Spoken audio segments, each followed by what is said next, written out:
All right, let's get into some more world news here.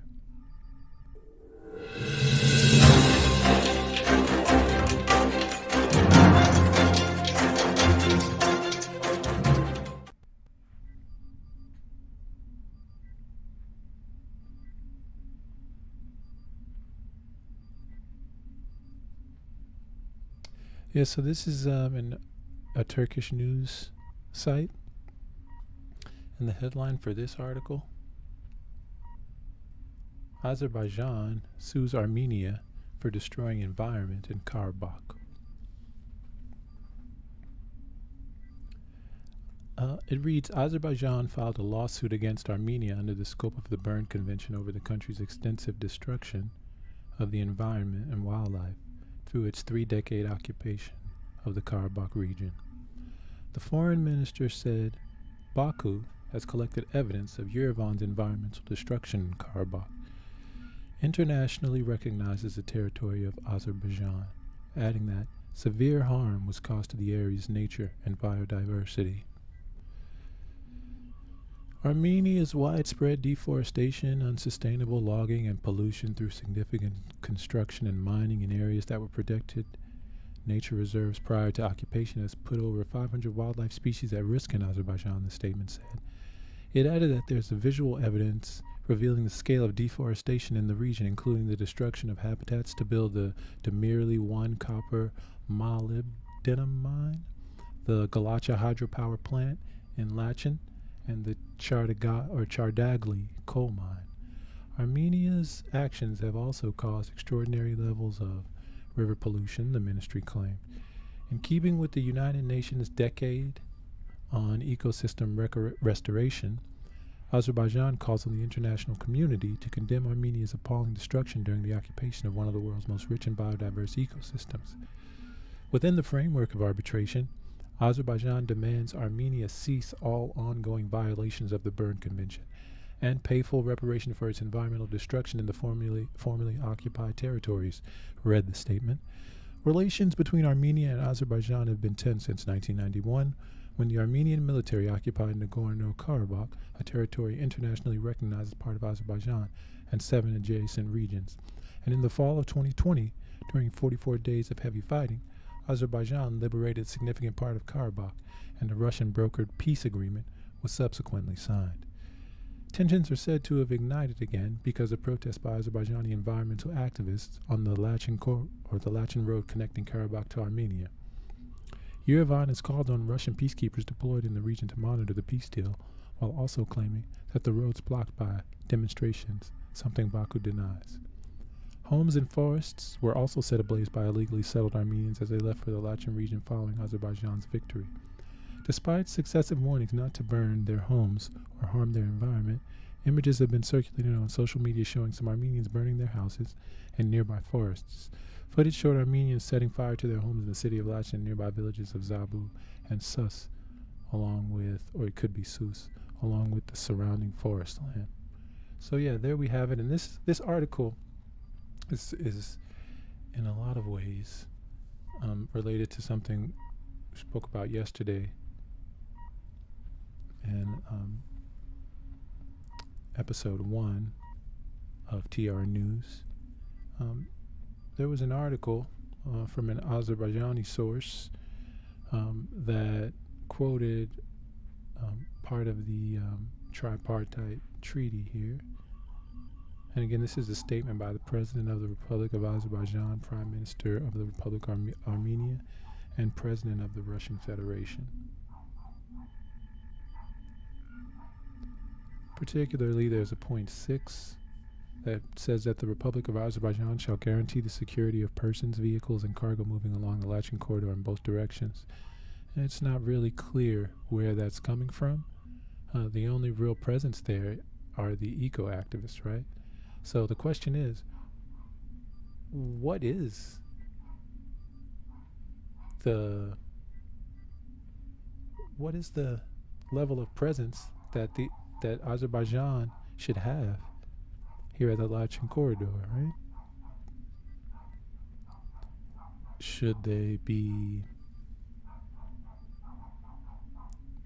protesting? Should they be hopefully they would be following the stipulations, right? And again, those stipulations are: the Republic of Azerbaijan shall guarantee the security of persons, vehicles, and cargo moving along the Lachin corridor in both directions. Very powerful language.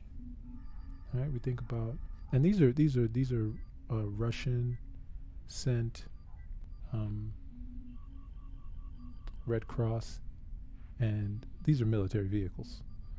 You know, it's supposed to be used for civilians.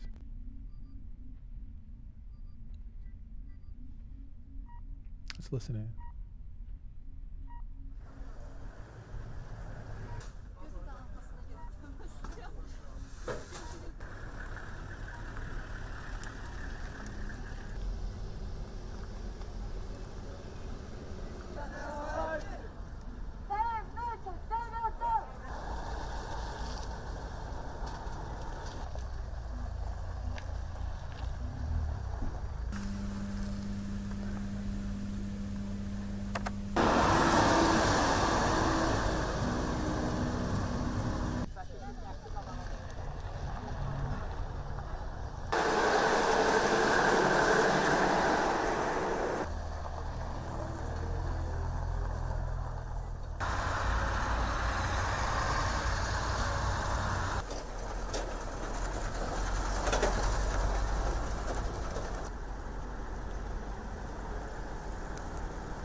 Hərəkət edir və burada aksiya iştirakçıları onların keçidi üçün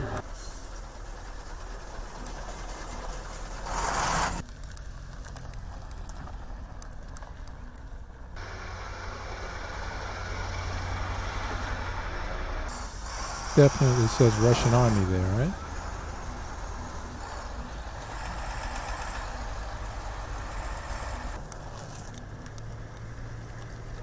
And maybe, the interviewee from the Sputnik show yesterday that, was unequivocal about whether or not the drones that were involved in the Iranian nuclear site attack were from Azerbaijan or not. The question is, did they come through the Lachin corridor, right? So Manila Chen really made a great point there.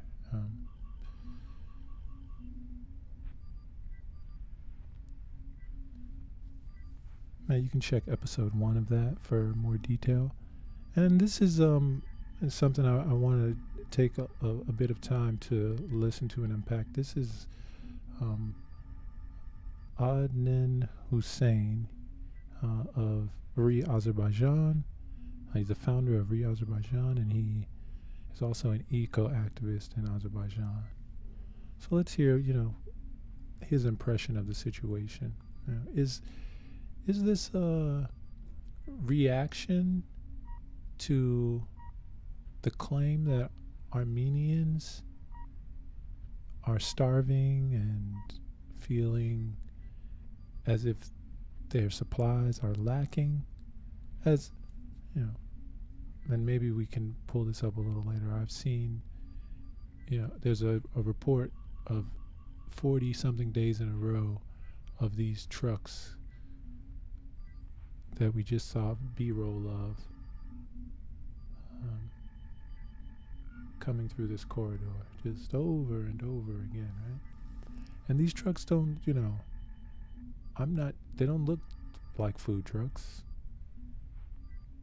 This could be, but this is, it clearly says Army on the side of it. This is one of the only trucks that I thought may have food supplies in them. Yeah, so this is a back and forth, Oh, Armenia claims that the corridor is closed, which on one side of it is an Azerbaijani province that is predominantly Armenian. Armenia claims that nothing can go through, and Azerbaijan claims that there are Armenians that are setting fire to parts of Azerbaijan, and Azerbaijan claims that there's illegal mining going on, and this is justification to protest. Yeah. So, like, is this a psyops that is, like, it manifests itself as something that is just a pushback to the psyops of Armenia? These are very these are not light questions. But let's listen to Adnan Hussein and his take on it. The other side, why are you there?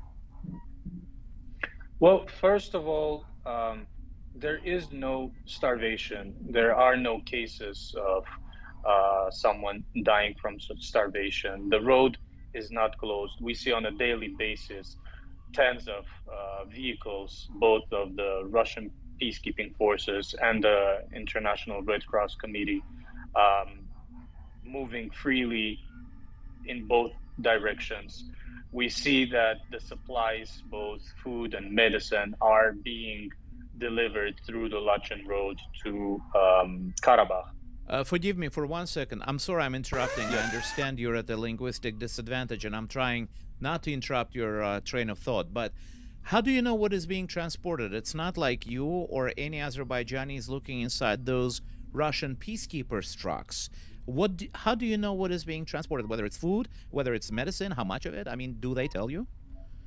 Well, this is common sense, because we see the trucks marked and we rely on them being used as per their markation. When it comes to Red Cross Committee, we actually see what is being transported because their windows are see-through, and even on my Twitter, the videos of the Red Cross Committee vehicles that are passing, you can see that they are full with boxes of both medical and food supplies. All right. So let's go back to you said that the protest has been going on for about a month. So, I mean, we can surmise from that one of the that the Red Cross trucks are probably legitimate, but the thing is the frequency of them, right, relative to the military trucks, and is it that they are, part of the cover for the military trucks? And I'd like to maybe, have someone compile some data on the types of trucks that come through there. Let's go back to the origins of it. Why are you there? And what were you hoping to accomplish? What are the goals of the people? When do you think you will be able to go home and say, okay, what I wanted is done, is accomplished? Is it an open-ended protest? So let's start with the very basics. Okay, well, the reason that I am personally here is I have a project called Azerbaijan, regarding Azerbaijan, which is promotion of Azerbaijan as a touristic destination for both local and foreign markets. And within the project, there is a big role of the ecology, because when we promote Azerbaijan as a tourist destination, we call upon our viewers to protect the environment, to take care of the ecology. So naturally, when I found out about this protest, I had to be here. And I just recently today, I posted a tweet on Twitter. I found a video on my phone that last year I was in Zangilan planting, there was this project of planting trees in Karabakh. And in that video, I said that exactly a year ago, I was planting a tree in Shusha, and now I'm planting a tree in Zangilan. So this is not me being involved in an environmental cause for the first time in my life, as many try to misinterpret and mislead from the Armenian side. So the reason I'm here and the reason this is happening is the illegal exploitation of the natural resources of Azerbaijan. And although many, especially the Armenian side, try to mislead others, saying that this is only the financial and economical interest, and the legality of exploitation has nothing to do with ecology, the fact of the matter is that it has to do a lot with the ecology, because illegal exploitation is done without respect to any standards, to any protocols, to any requirements. Just as a couple of examples, eco-friendly equipment is not being used because it's expensive.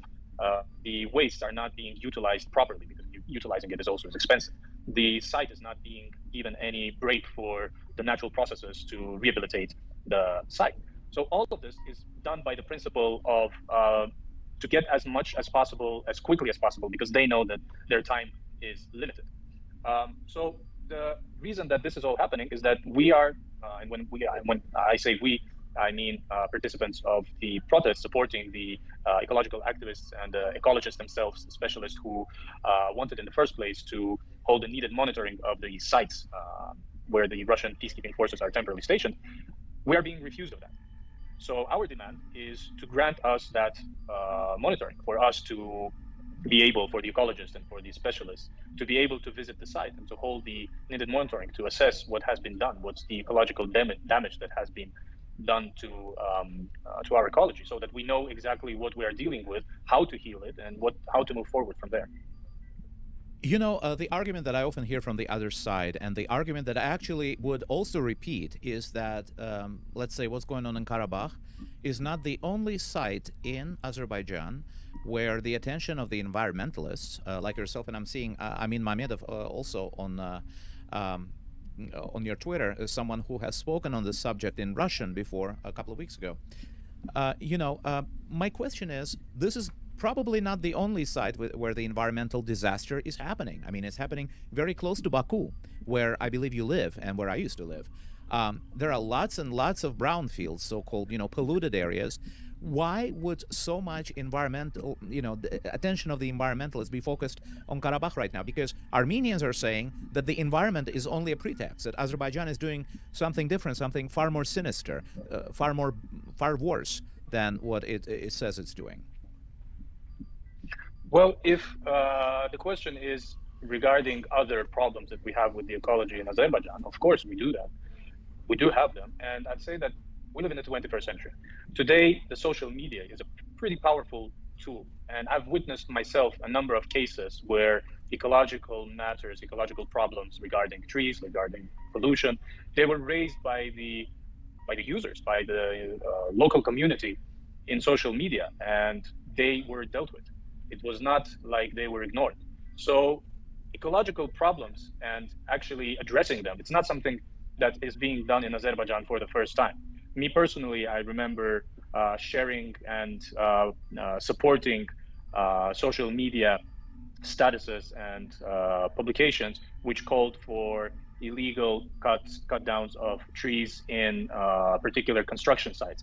And after a while, we did see the reaction from the parties that were in charge of that.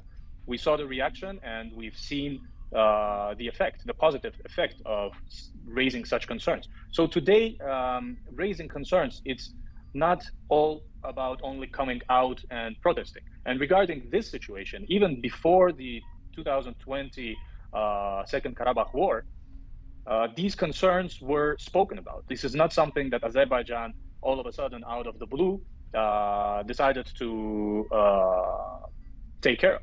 No, these were concerns that we had a long time ago. And even during the past 2 years after the signing of the trilateral agreement between Azerbaijan, Armenia, and Russia, these concerns were still articulated, but they were ignored. So this all ended up, this is not something just happens out of the blue. This is something that was building up to. All right. My colleague, Onik James Krikorian, is asking this question. Actually, it's a comment, and I would like you to address this comment if you would like to. It strikes me that there are various reasons for Lachin, and one of the main possibilities appears to be the lack of progress in agreeing on the new routes from Azerbaijan to Nakhchivan.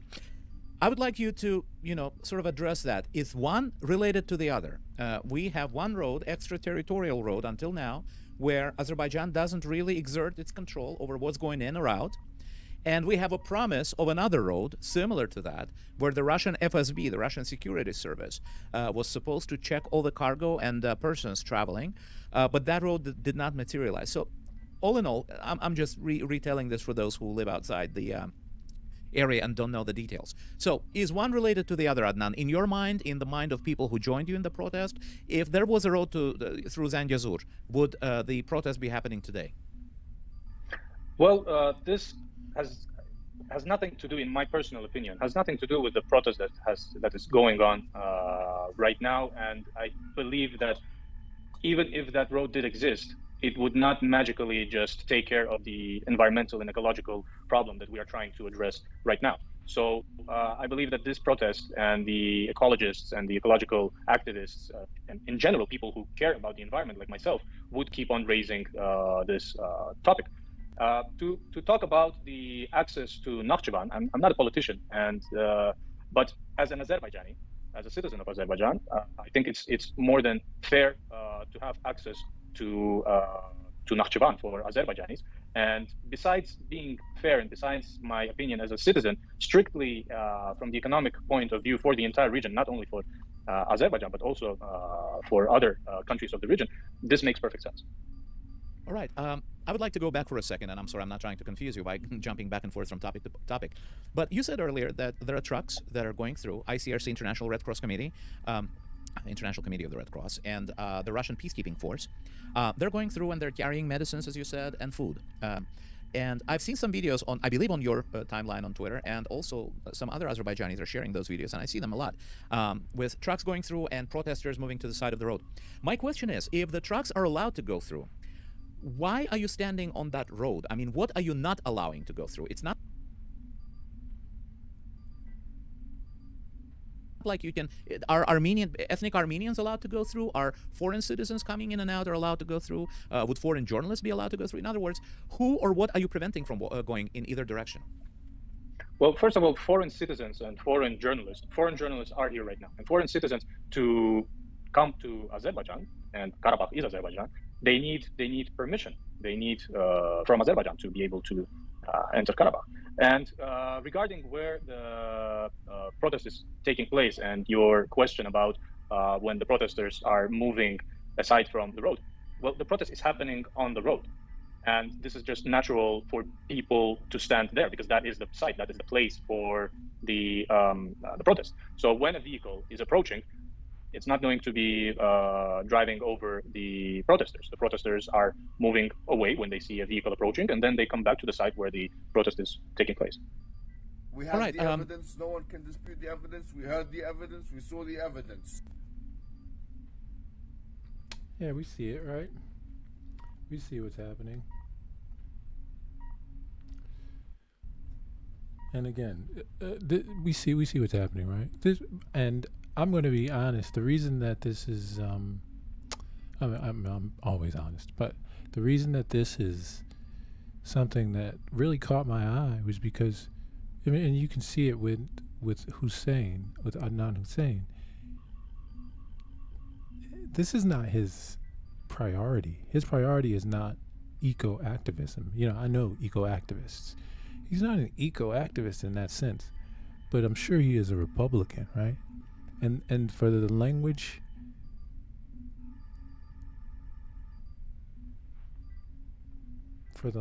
to say the Republic of Azerbaijan shall guarantee the security of persons, vehicles, and cargo moving along the Lachin corridor in both directions. This idea of the Republic of Azerbaijan guaranteeing this, and then this unspecific word of security, right? It's very interesting, right? Very, very interesting that a person like this is spearheading such a campaign.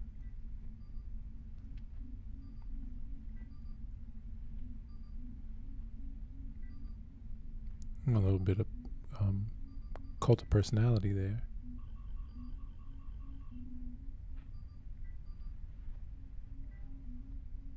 Many Armenians on Twitter and on other social media, and frankly, the Armenian diaspora here in the United States, are seeing the main goal of the protest as to either threaten Armenians, intimidate Armenians, or drive them out altogether from Karabakh. This is a foregone conclusion. This is something that is being said as a matter of fact, something axiomatic and doesn't even require any introspection. And I'm telling you about what's going on here in America. I mean, maybe the situation is different elsewhere, but from what I read on Twitter, these are the same arguments that are being made in France and other European nations, etc., etc. So my question to you is, do you want to drive Armenians out of Azerbaijan, of Karabakh? What will happen to these people? Do you understand that people living in Karabakh, Armenians, ethnic Armenians, are afraid? This is the only road that connects them to Armenia and the outside world, basically. And maybe your actions and actions of your colleagues are intimidating them or scaring them or making them think that you have hostile intentions. Is that the sentiment you understand? The whole notion I of do understand. logic. I do understand that. But at the same time, they have to start to understand that the actions have consequences. And when the road that they had for over 2 years, and no Azerbaijani was standing here, no other protests were going on, but this road was misused. This road was misused for the export of the illegally exploited natural resources of Azerbaijan. This road was misused for illegal activity on this road for both export and import. So, and warnings were issued. We've seen those warnings. We've talked about those warnings. The government of Azerbaijan did talk about the misuse of the road. So that being ignored for over 2 years, and then all of a sudden saying that they are here to do something bad to us. And again, I think that's a bit unfair, and maybe it would be best for them to start thinking about, okay, but what have we done for this to happen? Why don't we try to, if they think that this is a game, why don't they, just for the sake of it, think of, okay, let's play their game. Let's play fair and see what happens. Let's not do any illegal activity. If they talk about peace, if they say that we are their citizens and they will take care of us, let us let them do that. Why don't they try that and see for themselves what the results are? Because right now we have reasons and we have the right to rightfully take care of our own security and our own sovereignty. That's it. You know, I cannot help but notice you are appealing to the Azerbaijani government's position. So let me start out by asking you this. Yeah, this is a great, I think that, and this person, Straight Talk is the name of the show. Duzdanisak is the name of the YouTube channel. And it's legitimate. You know, the question that he asks here is legitimate because you have to wonder. Yeah. To what extent is the government of Azerbaijan implicitly, directly or indirectly? Yeah, are you the feds, bro? Like, and essentially, you know, he's talking about his rights. He's in a sense, he's embodying, you know, this treaty, this tripartite treaty. Is this correct? Agreed, or maybe precipitated, or maybe provoked, or maybe even asked you to protest there. To what extent does the government's, let's say, desire to see you there influence you and your colleagues being there? Because let's be honest, I mean, I can't remember a protest in Azerbaijan, and I'm 50, that lasted for 30 days when the government of Azerbaijan did not want it to proceed. That would be very, very tough to convince even me that you're there against the wishes of the Azerbaijani government. Okay, I can answer for myself because I'm here alone. I'm not here with a group of people.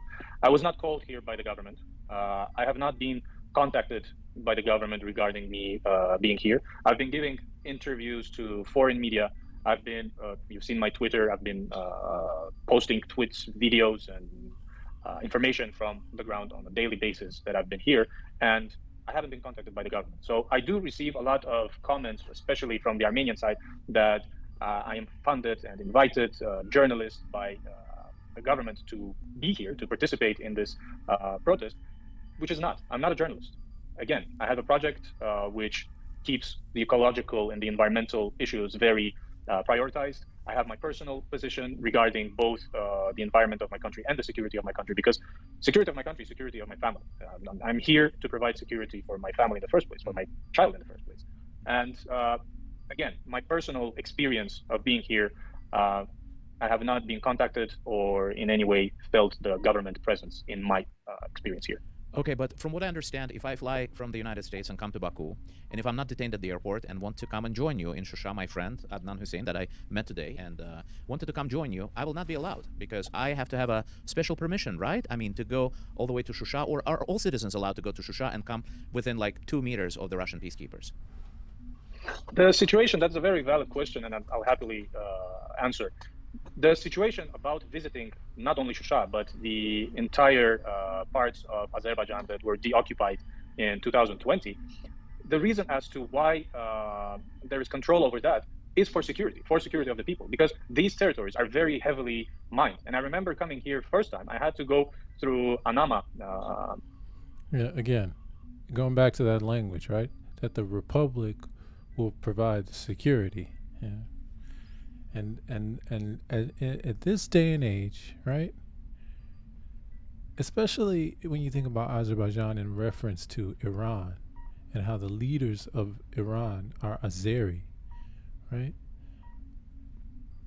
What is this political orientation of the Azeris in relation to Iran? How does it parallel other political orientations and sects of people within countries? Training.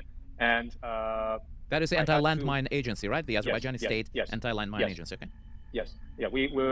There was this project again in Shusha regarding planting trees in Karabakh, and I really wanted to join. And for me to be able to join, I had to go through the Anama training regarding how to behave in a heavily mined territory. We had to only follow the Anama people. We had to know how to read the signs that Anama is placing in the territories that they have checked for landmines. I've even posted a picture on my Twitter, I think it was a couple of weeks ago, a sign on the house in Shusha that it was checked and there are no mines. So this is the real threat. These are real dangers of visiting Karabakh. And since I've been through that training, and since I already had the permit to come to this area, I did. Okay. My colleague again, Onik James Krikorin, is asking a very valid question. I would like to read it to you. Why couldn't protesters just stand on the side of the road? This goes basically hand in hand with what I was trying to get at. You standing on the road. This would be a clear and very visible signal that the road is open. Currently, it looks like it's a form of control. So yeah, truly, why wouldn't you stand to the side? I mean, you would make yourselves visible. You would at the same time send a signal that the line of communication is unimpeded. The infrastructure is unimpeded. The road is unimpeded. Why would you choose to stand, take a stance that shows that you're blocking the road? Because this is what's being used. Because the road actually is being controlled by us. Because what we are saying is we want to stop the misuse. We want to stop the illegal activities, and we've called upon the ethnic Armenians living in Khankandy, who said that you are free to use this road for your personal use, for humanitarian use, but we will check, we will inspect the vehicles, because there is no trust that is left. I mean, but as a citizen, do you have a right? Do you have a right to stop another citizen? Like, would you do that in Baku? Stop another citizen driving in a car and say, "I'm going to inspect your car because I want to make sure you're not misusing it." Like, let's say, because you're suspecting they're traveling with something that is illicit or illegal. And this is Ishmael. His full name is Ishmael Jalilov, and Duzdanasak is the name of the YouTube page, right? Yeah, asking some great questions. As a citizen, I have the right to stay on the road, which I fear is possessing threat for my security, and demand from my authorities to conduct the inspection. So would you do that in Baku, let's say, if you see somebody, let's say, stealing something from a house and trying to drive away? Would you stand on the road? What if they're not even suspected of stealing something? I mean, does it look like collective punishment to you? I mean, are we suspecting all Armenians in Karabakh that they're part of something illicit, or how do we determine whom do we stop? I think the matter with Karabakh, with Khankandy, and it's beyond suspicion. There are too many facts, there are too many cases that have been, of the road having been used for illegal activity, that this is beyond suspicion. And when trust is lost at such level, you have to come to such situations. Okay. All right. So let's talk about the misuse. Every time we talk about the landmines in, the people who die from landmines, not only civilians, but also the military, this seems to be a news. And this is a pivot that is really, really, really interesting, right? So we have mines. And we have mining. Are these things related? Right? There are landmines that are being found in this area by Azerbaijanis that have not been planted by Azerbaijanis, as well as this issue with mining. So this person, Adnan Hussein, he has his hands in all of this, right? And the journalist is asking these questions, and he's answering the questions with as much fervor as he answered the ecological questions. And it is a part of the environment.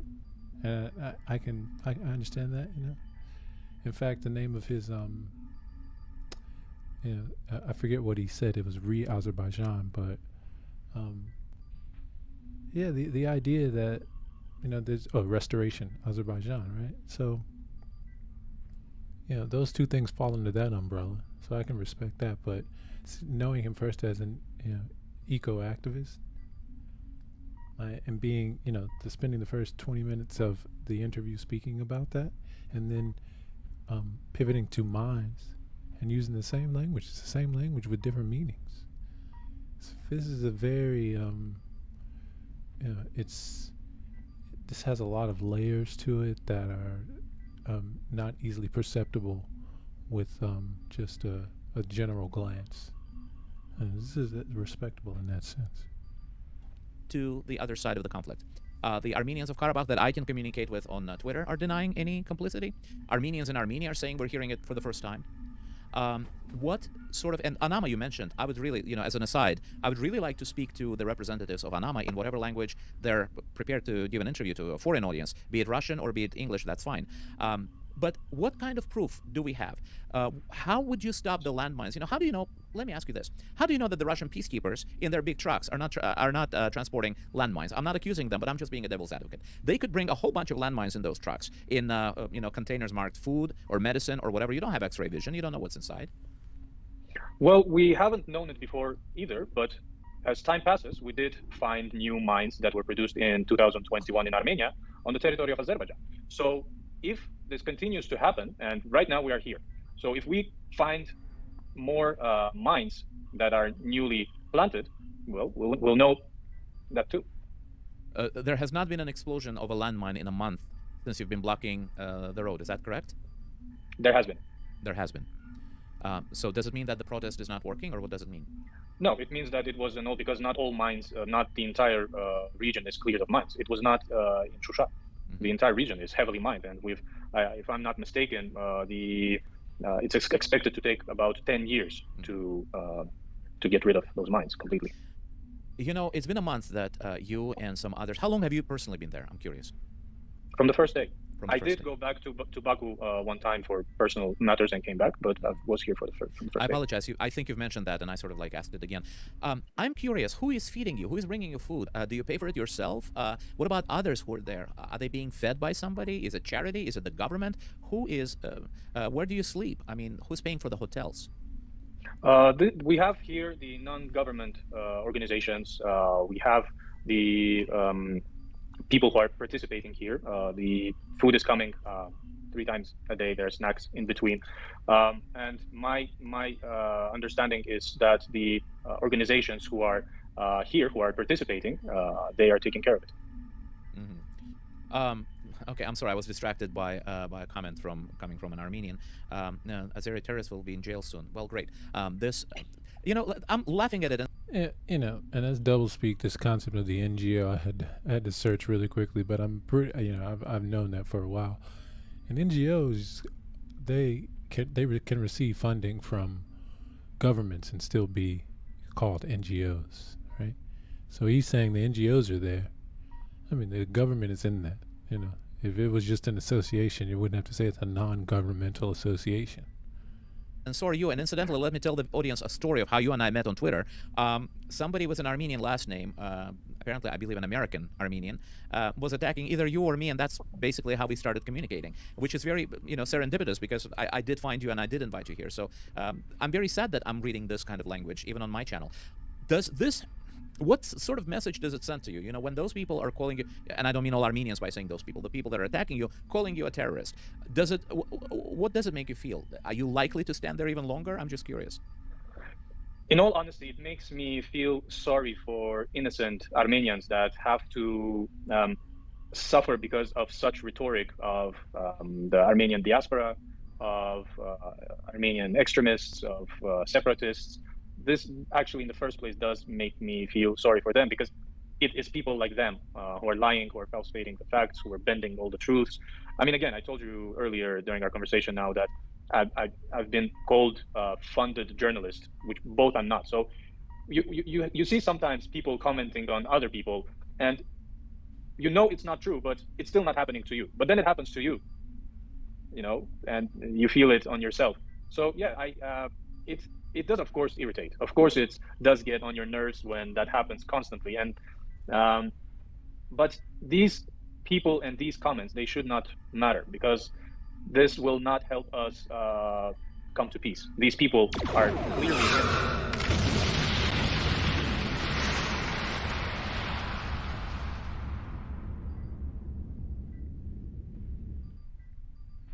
Exactly.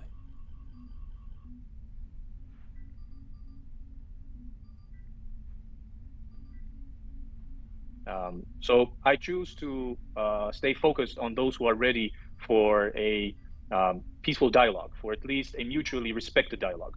And I'm open to such cases if they do happen. You see, you juxtapose yourself to people who are against peace, and you're saying you're for peace.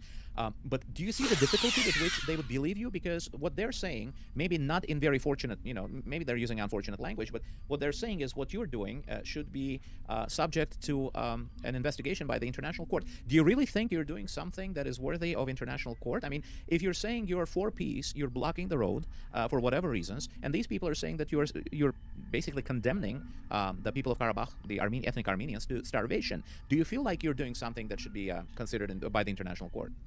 No, I am 100% sure that everything that I'm doing, and not only me, but all the people who are here, are doing it in line with the law.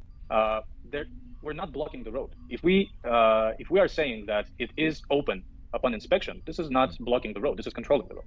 And again, controlling the road after having more than enough reasons to do so. And we've seen on a daily basis that both Russian peacekeeping forces and the International Red Cross Committee carry humanitarian aid. On the other hand, we also have seen many International Red Cross Committee vehicles carry Armenian families from Khan Kandi to Armenia. We've seen ambulances with Armenian plate number cross the road in both directions. So no, this is not a blockade. And I know what a blockade is. Every Azerbaijani knows what a blockade is. We've seen a blockade in 1992. We've seen it in Khojaly. That blockade ended tragically. So coming at us saying that this is a blockade, this is not something that can be tolerated by someone who knows what a blockade is and who's seen how it ended. Okay. I'm sorry, my audience is trying to inject some levity, humor into this conversation. I just want to show the comment. I don't know whether they're joking or not. Thanks for misspelling my name, Mikhail Afsharov. There are only two of us, you and I, are trying to, be the agents for peace and for communication. What happens to the language? Can you communicate with Armenians without this vitriol? Do you think, with your experience, I'm new to Twitter, do you think with your experience of communicating, the language, the level, the crescendo, or whatever, the tone, is going up, going down? Is it remaining the same? Are you frustrated that 2 years after the war, there seems to be no movement ahead and the language that both sides are using doesn't improve? Well, there are different cases. I've seen both positive and negative cases on both sides. And let's evaluate both of the sides individually. On Azerbaijani side, I've seen more positive changes with less rhetoric of a faulty language. On Armenian side, unfortunately, that positive change is a lot less. It's a lot rarer that I see an Armenian trying to communicate without resorting to insults and all that, Okay, I believe I have to invite Onik to host one of these programs together with me next time. He's asking another No one can dispute the evidence. We heard the evidence. We saw the evidence. Yeah, there it is. We have the evidence. You know, no one can dispute the evidence. We have it, right? I think this is very interesting. It's a very interesting story. The back and forth, psyops, super interesting. And yeah, let's go into some super pro-Islamic news.